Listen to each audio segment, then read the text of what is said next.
My name is Thomas Reed. I am 77 years old. And there is a truth I have been carrying for most of my life that has grown heavier with every passing year. It's not about money. It's not about success. It's not even about failure. It's about regret.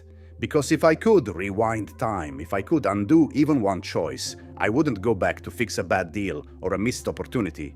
I would go back to an ordinary afternoon when my child still waited for me to look up. The life. Everyone envied on paper. My life looks extraordinary. I built a company worth more than $200 million. I flew private. I lived in homes most people only see in magazines. My name appeared in business journals, conference programs, and headlines. People called me disciplined, focused, relentless. Young entrepreneurs asked for my secrets. They wanted to know how I did it. I never told them the full truth, because the truth is this. While I was building an empire that impressed strangers, I was quietly dismantling the only relationships that mattered, and success did not warn me when it was about to cost me everything. Why I'm telling you this? I'm telling you this now because I see the same mistake everywhere. I see it in fathers scrolling on their phones while their children talk, in mothers answering emails during dinner, in couples sitting on the same couch but living in different worlds. I see people telling themselves the same lie I told myself for decades. Just a little more time, then I'll be present. That then never comes. I learned that too late. Let me take you back to 1979. I was 31 years old. I had nothing except ambition and a certainty that I was destined for more. That year, I married Margaret, the only person who truly believed in me before I had anything to show for it. She loved me when I was exhausted, broke, and obsessed. She believed my dreams mattered. And because she believed in me, I believed that anything I did in the name of success was justified. I started my company in a rented office with flickering lights and second-hand desks. Everyone said it was risky. I heard challenge. I heard prove them wrong. From the very beginning, I equated work with worth. If I wasn't producing, I felt invisible. So I worked harder. The first 5 years were brutal. 70-hour weeks turned into 80. 80 became 90. Time stopped behaving normally. Weeks blurred together. Months vanished. I missed dinners because I was almost done. I missed weekends because opportunity couldn't wait. Margaret never complained out loud, but silence has a sound. And I didn't hear it at the time. I told myself this was temporary, that this sacrifice was an investment. I told myself that once we reached stability, everything would slow down. That idea became my most expensive belief.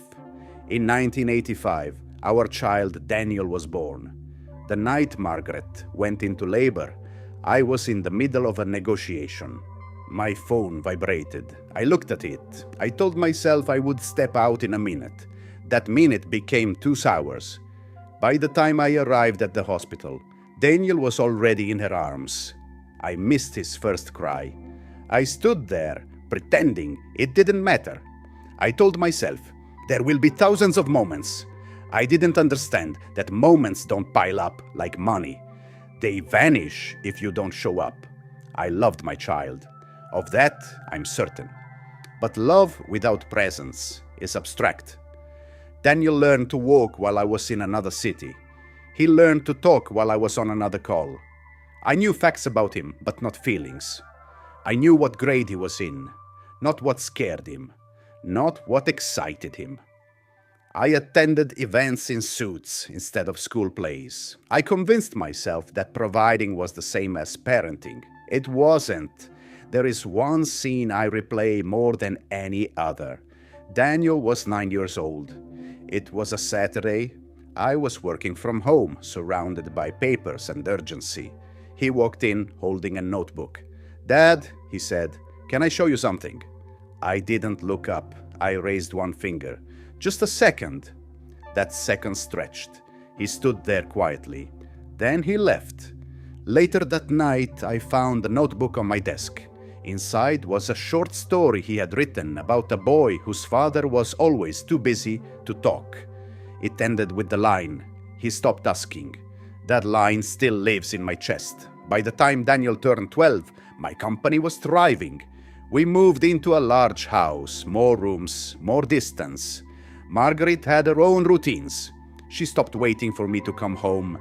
Daniel stopped trying to include me. I told myself this was adolescence, that we would reconnect later. Later became my favorite lie. When Daniel left for college, we drove him there. He hugged his mother for a long time. Then he turned to me. The hug was quick, awkward, respectful but empty. That same year, Margaret asked for a divorce. She didn't blame me. She just said, "I learned how to live without you." There was nothing to argue. After the divorce, I worked harder than ever. The company reached $200 million. I won awards. I was praised. But praise is loud and empty. In 2008, I had a heart attack alone in my office. I drove myself to the hospital. There was no one to call. Lying there, I realized something terrifying. I had built a life with no witnesses. I sold the company years later. The money was staggering, but silence is expensive. I tried to reconnect with Daniel. Calls, messages, visits. He was polite, kind, distant. He had learned how to live without me too. When Daniel got married, he invited me. I was honored. During his speech, he spoke at length about his mother. He thanked me for coming, not for raising him, not for guiding him, for showing up. That night, alone in a hotel room, I cried for the first time in decades, not because I lost him, but because I finally understood why. Here is the truth. Work will never love you back. Money cannot sit with you in silence. Achievements don't visit you when you're sick, but your absence never leaves your children. They remember everything. If you still have time, use it. Close the laptop. Put down the phone. Sit with the people who love you. Because one day you'll have all the time in the world and no one left to share it with. Final words. I am 77 years old. I live alone, and I would give everything I built for one more ordinary moment with my child when he still believed I would show up. Don't make my mistake. Choose presence. Choose now, because time doesn't wait.